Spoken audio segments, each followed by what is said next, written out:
Johnny master నిన్నేమో Trivikram Srinivas మీద Poonam Kaur tweet చేయటం, justice Hema committee గురించిన ప్రస్తావన చేయటం, మొత్తానికి ఇండస్ట్రీలో ఏదో జరుగుతోంది, ఇండస్ట్రీలో సంక్షోభం మొదలైంది. దీన్ని అడ్రస్ చేయాల్సిన మా జాగ్రత్తగా చాలా కన్వీనియంట్గా నిద్రపోవడంతో ఈ వ్యవహారం మొత్తం బయటికి వస్తోందనే మాట కూడా వినిపిస్తోంది. మా సుషుప్త చేతనావస్థలో ఉంది, సస్పెండెడ్ యానిమేషన్లో ఉంది, మా పట్టించుకోవట్లేదు మూవీ ఆర్టిస్ట్ అసోసియేషన్ అనేది. త్రివిక్రమ్ శ్రీనివాస్ కాంట్రవర్సీ ఏంటి? పూనం కౌర్ ఎందుకు ట్వీట్ చేశారు? జానీ మాస్టర్ ఎపిసోడ్ తర్వాత ఇది బయటకు వచ్చిందా, లేదా ఎంత ఆర్గనైజ్డ్గా జరుగుతున్న ఒక కాన్స్పిరసీ ప్లాటా? ఈ అనుమానాలు ఒక పక్క. మరోపక్క తిరుపతి వెంకన్నతో పెట్టుకోవద్దు జగన్మోహన్ రెడ్డి గారు, మీరు ఆల్రెడీ 11లో ఉన్నారు, ఆయనతో పెట్టుకుంటే ఆ 11లో ఒకటి ఎగిరిపోయి ఒకటే మిగులుతుందని చెప్పి నిన్న లోకేష్ హెచ్చరిక జారీ చేశారు. గుమ్మడి సంధ్యారాణి గారు, మంత్రి గారు, వారి మనవరాలి బర్త్డే వేడుకలు తిరుమలలో చేసుకున్నారంటూ జరిగిన ఒక ఫేక్ ప్రచారం మీద ఆయన చాలా తీవ్రంగా స్పందించారు.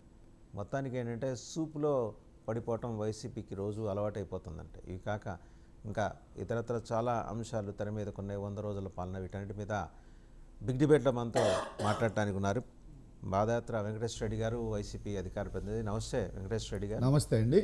అలాగే మనకి టీడీపీ నుంచి శ్రీనివాస చౌదరి గారు, అధికార ప్రతినిధి. నమస్తే శ్రీనివాస చౌదరి గారు. అండ్ మస్తాన్ గారు, political analyst.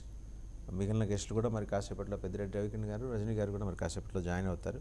To start with ముందర వెంకన్న దగ్గర నుంచే మొదలెడదాం.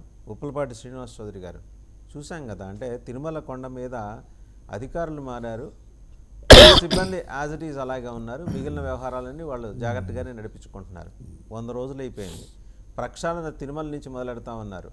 ప్రక్షాళన కాదు కదా, 1 సెంటీమీటర్ కూడా మీరు ముందుకు వెళ్ళలేదనేది అక్కడ జరుగుతున్న పరిణామాలు చూస్తుంటే అర్థమవుతుంది. అవునా కాదా శ్రీనివాస్ చౌదరి గారు? సార్, మొదట 99 టీవీ ప్రేక్షకులకి, వసుదాన్ గారు మీకు, అలాగే అనలిస్టు పెద్దలు వారికి, అలాగే మన పాదయాత్ర వెంకటేశ్వర గారు వైసీపీ నేత వారికి కూడా నా నమస్కారాలు.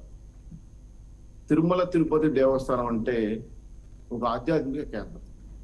నిత్యం హరినామ స్మరణతో ప్రతి ఒక్కరూ తన యొక్క మనశ్శాంతితో దేవుని దర్శించుకోవాలని వచ్చే ఒక మహోన్నతమైన, ప్రపంచంలో ఉన్నత దేవస్థానం.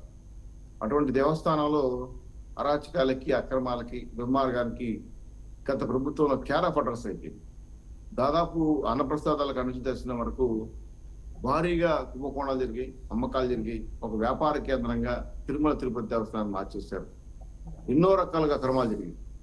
ఇవన్నీ చూసి భగవంతుడు కన్ను తెరిచాడో లేదా భగవంతుడు నిజంగానే చర్య తీసుకోవడాన్ని అనుకుంటాం. ఈరోజు ఎన్డీఏ కూటమి అధికారం రావడం, ప్రజలందరూ భక్తులందరూ ఇప్పుడు పిలుచుకున్నారు. అయితే మార్పులు ఇక్కడి నుంచే స్టార్ట్ చేయాలని ఈఓ గారిని, జేఓ గారిని ఇద్దరిని మార్చి పూర్తి స్థాయిలో గత ప్రభుత్వంలో చేసిన అన్యాయాలపైన ఎంక్వైరీలు, అలాగే సిట్టు, సిబిసి ఎంక్వైరీ కూడా వేశారు. అయితే పాలనాపరమైన ప్రక్షాళన పైన అధికారులు చేశారు, కానీ కింది స్థాయిలో ఉన్న అధికారులు సహకరించకపోవడం, పూర్తిగా భక్తులు అలాగే వస్తున్నటువంటి విఐపీలకి పరిమితం అయిపోకుండా కాటేజీల కాడ నుంచి, అలాగే ప్రసాదాల కాడ నుంచి, అలాగే దర్శనాల కాడ నుంచి పెద్ద ఎత్తున మార్పులు తీసుకురావాలని జేఓ గారు, ఈఓ గారు నిజంగా వాళ్ళిద్దరూ పట్టుకతో యుద్ధం చేస్తున్నారు. ఆ యుద్ధంలో చాలా వరకు సఫలీకృతమయ్యారు. నేను వ్యక్తిగతంగా కూడా సారు జేఓ గారిని, ఈఓ గారు మాట్లాడాను. ఇంకా కూడా కొంతమంది అధికారులు మార్చాల్సిన అవసరం ఉంది.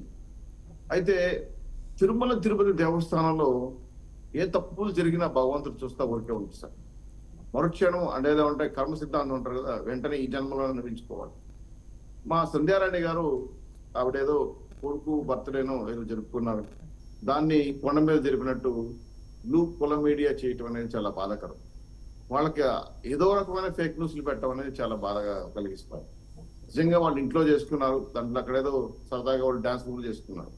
అది కొండ మీద ఎక్కడో జరిగిందని దాన్ని వెంకటేశ్వర స్వామిగా కార్యక్రమంగా మార్చేసి అది అన్యాయం జరిగిపోయిందని చెప్పి తప్పుడు ప్రచారం చేయడం అనేది భక్తజనం ఆశించారు. సార్, కొండ మీద నిత్యం నేను అనే హరినామ స్మరణే ఉంటుంది. బహుశా డిక్లరేషన్ మీద సంతకం పెట్టుకోవడం వెళ్ళిన ముఖ్యమంత్రి మీ జగన్మోహన్ రెడ్డి గారు అయి ఉంటారు. అక్కడ కొండ మీద అన్యమత ప్రచారానికి తెరలేపిన వారు వైసీపీ ప్రభుత్వం అని ఉంటారు. అన్యమత ప్రచారం శ్రీనివాస్ చౌదరి గారు ఒక ఎక్సెప్షన్. అన్యమత ప్రచారం మీరున్నప్పుడు కూడా జరిగింది, మీరున్నప్పుడు ఆర్గనైజర్గా జరిగింది. మీరు అది కూడా గుర్తు చేసుకోండి. ఎందుకంటే మీరు తప్పకుండా చెప్పిన సార్. మిగిలిన అన్ని అంశాలతో నేను ఏకీభవిస్తాను, బట్ దీంతో నేను ఏకీభవించను. మీరున్నప్పుడు ఉధృతంగా తప్పకుండా సార్, జరిగింది. ఖచ్చితంగా. క్యూ లైన్స్లోనే ఖచ్చితంగా కనబడ్డారు డైరెక్ట్గా. ఏది బైబిల్స్ చేతిలో పెట్టుకుని క్యూ లైన్స్లోనే కనబడ్డారు. మర్చిపోయారా అవును. మీరు? నిజమే. గతంలో కూడా ఆర్టీసీ టికెట్ల పైన కూడా జెరూసలేం ప్రచారం మొదలు పెట్టారు. పీఠాధిపతులు బాదుకులను ఎత్తుకెళ్లి పైన వెళ్ళి వ్యక్తిగత ప్రచారం కోసం గోవిందను వదిలేసి ఆ బాబా గారి యొక్క ప్రవచనాలు చెప్పారు. అలాగే స్వామివారి కైంకర్యాలు, అన్నప్రసాదాలు, పూజలు, క్రతువులు పూర్తిగా మార్చిపోయారు.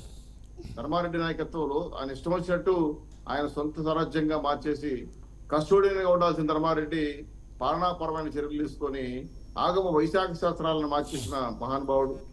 ధర్మారెడ్డి పరిపాలన ఒక చీకటి రాజ్యంగా కొండ మీద ఈ రోజు కూడా చెప్పుకుంటున్నారు. చాలా మంది ఎంప్లాయీస్ కూడా బాధపడుతున్నారు. అయితే ఇవన్నీ కూడా స్వామివారు చూస్తూ ఉంటారండి. దాని ఫలితాలు అనుభవించారు. వాళ్ళ కుటుంబంలో జరిగిన సంఘటన చూసాం. అలాగే చాలా అంశాలపైన భగవంతుడితో పెట్టుకుంటే ఈరోజు తప్పుడు ప్రచారాలు చేస్తున్న జగన్మోహన్ గారికి 11 నుంచి ఓడి పడిపోతానని లోకేష్ ఇచ్చిన వార్నింగ్ కూడా అందులో భాగం. అయితే ఈ రోజు ప్రపంచం అంతా నాకు కష్టం ఉంది, నువ్వు కాపాడు స్వామి అని చెప్పి మొక్కునే దేవుడు ఈరోజు అనవసరంగా వివాదాలకు లాగి కొంత ప్రశాంతతను తప్పుదారులు పట్టించాలని చెప్పే ప్రయత్నం అనేది మాత్రం క్షమించడం అనేది. దీంట్లో ఈవో గారు, జేఓ గారు, నేను జేఓ గారిని కలిశాను. చాలా స్పష్టంగా ఈ విషయాలన్నీ కూడా మాట్లాడాను. కింది స్థాయిలో ఇంకా కొంతమంది అధికారులు మార్చమని చెప్పాము. వాళ్ళు దాని మీద ప్రాసెస్ లో ఉన్నారు.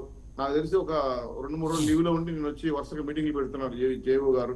వారు చెప్పింది ఒకటే, నేను నా యొక్క విధి విధానాల పైన యాజ్ ఎ సిస్టమ్ వైలేట్ ఎవరు చేసిన ఒప్పుకునే సమస్య లేదు. ఇప్పటికి చాలా మంది మార్చాను, నిన్న కూడా కొంతమంది మార్చాను. ఇంకా కొంతమంది స్థాయిలో కింది స్థాయిలో అధికారులు వాళ్ళ పాత పద్ధతులు మార్చుకోకుండా పోవడం వల్ల ప్రభుత్వానికి, దేవస్థానానికి చెడ్డ పేరు వస్తుంది. కాబట్టి వీలైన తొందరలో మీరు బోర్డు వేయండి. బోర్డు వేయడం వల్ల కొంత క్రమశిక్షణ, ఆధిపత్యం, రకమైన కస్టడీ చెల్లెకి వస్తుంది. ఇది కూడా మీరు పార్టీ దృష్టి తీసుకురావాలని. నేను ఇప్పుడు 4 గంటలకు ఒకసారి క్యూలో ఉండే వాళ్ళ అన్నప్రసాదాలు ఇవ్వడం కానీ, అలాగే వాళ్ళ టీలు, పాలు, పసిపిల్లలకి ఇవ్వడం కానీ, అలాగే సీనియర్ సిటిజన్ ప్రత్యేక లైన్ ఇవ్వడం కానీ, వికలాంగుల విషయంలో కూడా చాలా వరకు ప్రక్షాళన చేస్తూ వచ్చాం. గతంలో దర్శనానికి వెళ్ళేటప్పుడు తోసేసేవాడు, ఇప్పుడు అది లేదు.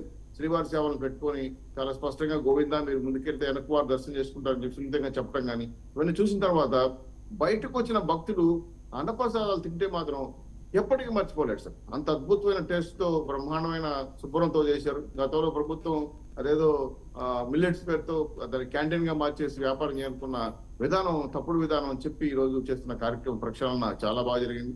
కొండపైన ట్రాఫిక్ కానీ, గతంలో ఇచ్చిన అనుమతులు, బిల్డింగ్ మర్చిపోయిన 100 పైన కాటేజీల అనుమతులు ఇచ్చేసారు, కాంక్రీట్ సిటీగా మార్చేశారు. జేఓ గారు స్పష్టంగా చెప్పారు, వీలైతే ఆపేయండి సార్, వాటిని పూర్తిగా నిలిపేయండి, చాలా పర్యావరణ ప్రమాదం తెచ్చి పెడతాంటే ఆయన నవ్వి మీరు జీవో ఇవ్వండి సార్, నేను ఆపేస్తాను కూడా చెప్పడంతో నేను కూడా హ్యాపీ ఫీల్ అయ్యి పార్టీ తీసుకెళ్ళాను.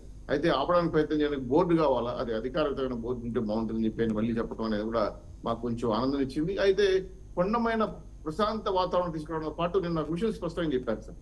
గత బ్రహ్మోత్సవంలో గరుడోత్సవం రోజున గరుడ గొడుగుల్లో సిమి లాంటి ఉగ్రవాద సమస్యలు బాంబులు పెట్టి సార్ నెక్స్ట్ వస్తున్నది బ్రహ్మోత్సవం 4 రోజులు స్టార్ట్ అవుతుంది, భద్రత పెంచండి, చాలా బాధ కలుగుతా ఉంది.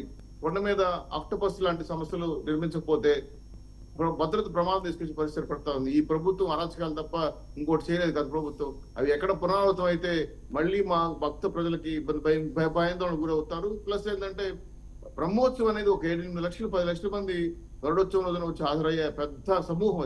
అది అందరూ చూడాలని కోరుకునేవాళ్ళు. అక్కడ ఏదైనా జరిగితే మాత్రం ప్రపంచం ఉలిక్కి పడుతుంది సార్. అంటే ఆయన మీరు అంటే ఉగ్రవాద కోణాన్ని ఈ రోజు ప్రస్తావనకు తీసుకురావడం వెనక గల కారణం ఏంటి? అటువంటిది గడిచిన 5 ఏళ్ళు ఎక్కడా జరగలేదే తిరుమలలో. నిజమే సార్, మీరు మంచి మాట చెప్పారు. కొన్ని పరిణామాలు ఈ రోజు దేశంలో చేస్తున్న పరిణామాలు మీకు ఏమైనా సస్పెషన్ ఉందా? ఎవరైనా దీంట్లో ఇన్వాల్వ్ అయ్యే సూచన మీకు ఏమైనా కనిపిస్తుందా? అలాంటి నాకున్న నేరుగా ఉన్న సమాచారం ఏంటంటే కేంద్ర ప్రభుత్వం జైవో ఈవో గారికి స్పెషల్ గా ప్రభుత్వానికి బ్రహ్మోత్సవాల సందర్భంగా కొన్ని అనుమానాలు ఉన్నాయి మాకు భద్రతా పరమైన, వీటిపైన వెంటనే చర్యలు తీసుకోమని చెప్పి డైరెక్ట్ మెసేజ్ ఇచ్చారు, మెసేజ్ నోటీసులు కూడా ఇచ్చారు. రైట్, ఇది అప్రమత్తం చేయడం మంచిదే. అండ్ డెఫినెట్లీ మీరు లేవనెత్తిన అంశం మీద కేవలం గవర్నమెంటే కాదు, భక్తులు కూడా అప్రమత్తంగా ఉండే అంశం లేవనెత్తారు. మళ్ళీ మీ దగ్గరకు వస్తాను శ్రీనివాస్ చౌదరి గారు. ఒకసారి రవికిరణ్ గారి దగ్గరికి వెళ్దాం. రవికిరణ్ గారు, చూసాం కదా ఉగ్రవాద కోణం కేంద్ర ప్రభుత్వం నుంచి స్పష్టమైన సమాచారం ఉంది. తిరుమలలో ఆయన వాస్తవంగా ఆయన చెప్పిన అంశం కరెక్టే. లోగడ గరుడోత్సవం సందర్భంగా స్వామివారికి గొడుగు పెడతారు, ఛత్రం పెడతారు. ఆ ఛత్రం కింద బాంబులు అమర్చే ప్రయత్నం ఒకటి జరిగింది. దాన్ని సరే ఫాయిల్ చేశారు, గవర్నమెంట్ సెక్యూరిటీ పర్సనల్ అంతా దాన్ని ఛేదించారు. మళ్ళీ అలాంటి ప్రమాదం ఈరోజు అక్కడ వస్తోంది, రావచ్చు అని కేంద్రమే హెచ్చరించడం అనేది ఇవాళ మనం గమనంలోకి తీసుకోవాల్సిన విషయం. ఏమంటారు రవికిరణ్ గారు? రవికిరణ్ గారు మీ వాయిస్ ఓకే అండి, ఇప్పుడు వినిపిస్తుంది. రవికిరణ్ గారు చెప్పండి. ఓకే ఓకే వాసుదేవన్ గారు, ముందుగా మీకు తోటి ప్యానలిస్టులకి 99 టీవీ వీక్షకుల శుభోదయం అండి. మనం ఎప్పుడు అప్రమత్తంగా ఉండవలసిన అవసరం ఉందండి. ప్రమాదాలు చెప్పు జరగవు కాబట్టి తప్పనిసరిగా నిఘా వ్యవస్థ కట్టుదిట్టంగా ఉండి చేయవలసిన అవసరం అయితే ఉంది. ఎందుకంటే ఇటీవల కాలంలో మనం చూస్తాం ఏ రకంగా, నిన్న ప్రధానమంత్రి నరేంద్ర మోడీ గారు కూడా చెప్పారు, దేశ విచ్ఛిన్న శక్తులు యాక్టివేట్ అయిపోయారు. ఏ రకంగా బయట ఉన్నటువంటి విదేశాల్లో రాహుల్ గాంధీ గారు ఏ రకమైనటువంటి వ్యక్తులతో కలుస్తున్నారు, ఏ రకమైన వ్యాఖ్యలు చేస్తున్నారు, అలాగే దాని తగ్గట్టు ఇక్కడ ఉన్నటువంటి టూటీ బ్యాచ్ కావచ్చు, లేకపోతే దేశ విచ్ఛిన్న శక్తులు కావచ్చు యాక్టివేట్ అయ్యాయి. సో దేశాన్ని విచ్ఛిన్నం చేసే కుట్ర జరుగుతుందని చెప్పి ప్రధానమంత్రి నరేంద్ర మోడీ గారు చెప్పారు. కాబట్టి తప్పనిసరిగా ఇటువంటి చర్యలు ఏదో రకంగా డిస్టర్బ్ చేయాలి. కాశ్మీర్లో ఎన్నికలు జరుగుతున్నాయి, ఏదో రకంగా డిస్టర్బ్ చేయాలని యాక్టివిటీస్ దేశ విచ్ఛిన్న శక్తులు పెరిగాయి. సో